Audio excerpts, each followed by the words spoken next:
कीर्तन करो जवानी में, बुढ़ापा किसने देखा है। जहां हो जिस उम्र में हो वहीं से भजन प्रारंभ करो। अगर बचपन से भजन में प्रवेश नहीं होगा तो 55 में हो नहीं सकता।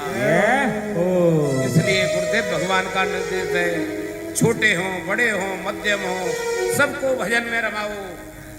करने का एक स्वभाव बताऊं मैं सरलतम, मेरे गुरुदेव भगवान बताते हैं, बेटा घर में जो ठाकुर जी विराजे हैं ना, इनकी सेवा कभी अकेले करना प्रारंभ मत करना। क्यों गुरुदेव भगवान? बोले बेटे परिवार के सभी लोग मिलजुल कर जब सेवा करते हैं ना तो अलौकिक आनंद आता है, परिवार सधता है। कैसे करें? उन्होंने नियम बताया। देखो किसी को बुहारी की जिम्मेदारी दो, आपको मंदिर में झाड़ू लगाना है।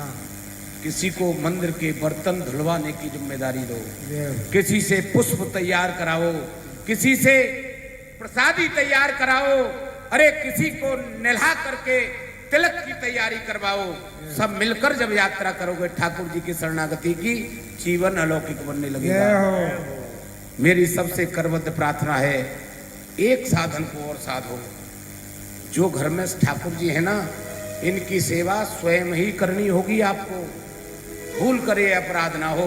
अब जानते हो हमारी 4 फैक्ट्री हो गई हैं, टाइम नहीं है, सुबह 7 बजे जाते हैं, रात को 10 बजे आते हैं। तो सरकार हमने पंडित जी को रख रखा है, वो सेवा देते हैं। अच्छा भाव है आपका, लेकिन बताऊं उस सेवा का भाव जितना है वो पंडित जी ही ले जा रहे हैं।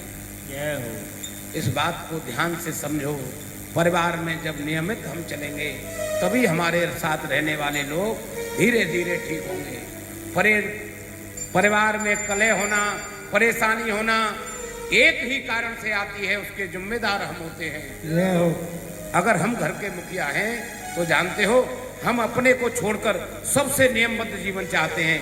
तुम ऐसा नहीं करोगे, तुम ऐसा करोगे, ये हम बताएंगे। बहुत बड़ा अपराध कर रहे हैं आप। क्या करना चाहिए? अगर हमको मुखिया बनाया है तो अपने सौभाग्य को सराहो और ठाकुर की सेवा में लग जाओ। धीरे धीरे इनको भी लगाओ। ये अगर लगे नहीं है तो चिंता मत करना। प्रतिदिन आप जब सेवा करोगे, ये केवल देखेंगे आप, अनायास कहीं बाहर चले गए 10 दिन आप ठाकुर जी की सेवा, घर में रहने वाले जो प्रतिदिन बच्चे देखते थे आपसे अच्छी सेवा करना प्रारंभ करेंगे। बाबूजी नहीं है आज 10 दिन बाहर हैं, कैसे आरती करते थे, हम भी करेंगे। ये कब करेंगे? जब हम स्वयं करेंगे। जीवन में प्रकाश तभी आएगा जब स्वयं सधेंगे। ये मानस जी की पोथी जी में चौपाइयां लिखी हैं, लिखकर अगर इनमें से देख देख कर मैं सुना रहा हूं और गुण नहीं रहा हूं, अपने जीवन में नहीं उतार रहा हूं, सब बेकार है। वाल्मीकि जी के आश्रम में जब ठाकुर पहुंचे हैं ना, तो प्रभु ने निवेदन किया गुरुदेव भगवान से, समय तो नहीं हो रहा, मैं 10-5 मिनट और ले लूं आपकी। गुरुदेव भगवान से पूछा प्रभु ने, गुरुदेव भगवान हमको रहने का स्थान बताइए। वाल्मीकि जी हंस दिए, ठाकुर क्या अलौकिक प्रश्न किया है आपने, हरि व्यापक सर्वत्र समाना है? आप कण कण में व्याप्त हैं और हमसे पूछते हैं हमको रहने का स्थान बताइए। प्रभु ने कहा सरकार थोड़ा आप सब जानते हैं लेकिन इसको ओपन ना करें, आप हमारे गुरुदेव भगवान हैं। मैं यह जो नर शरीर लेकर के आया हूं, जो लीला कर रहा हूं, वह उसी अनुसार आपसे मैंने प्रश्न किया है। गुरु जी ने कहा नहीं ये अपराध है, मैं आपको निर्देश नहीं दे सकता। देखो गुरु जी कहे कि आप जाकर वहां रहो तो ये निर्देश हो गया, और आप कहां कहां रहते हैं तो ये गुरु जी के द्वारा प्रेम हो गया, उनको पता है। यहां पर श्री वाल्मीकि जी बताते हैं क्या, देखो 14 स्थान रहने के बताए मानस जी में, उनमें से एक स्थान है वो मैं आपको थोड़ा सा 1 मिनट में बताता हूँ।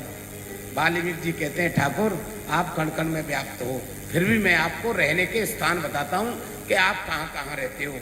एक स्थान उन्होंने यह बताया, वाल्मीकि जी कहते हैं जे हर सय पर संपत्ति देखी, हे ठाकुर जो दूसरे की संपत्ति को देखकर खुश होता है, चे हर सै पर संपत्ति देखी, दुखित होए पर विपत्ति विसेखी। किसी दूसरे की विपत्ति में, परेशानी में दुख हो।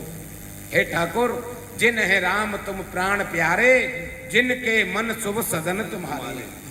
हे ठाकुर, आप ऐसे मनुष्यों को प्राणों से ज्यादा प्रेम करते हो, प्रेम ही नहीं करते हो, उनके मन में घर। What is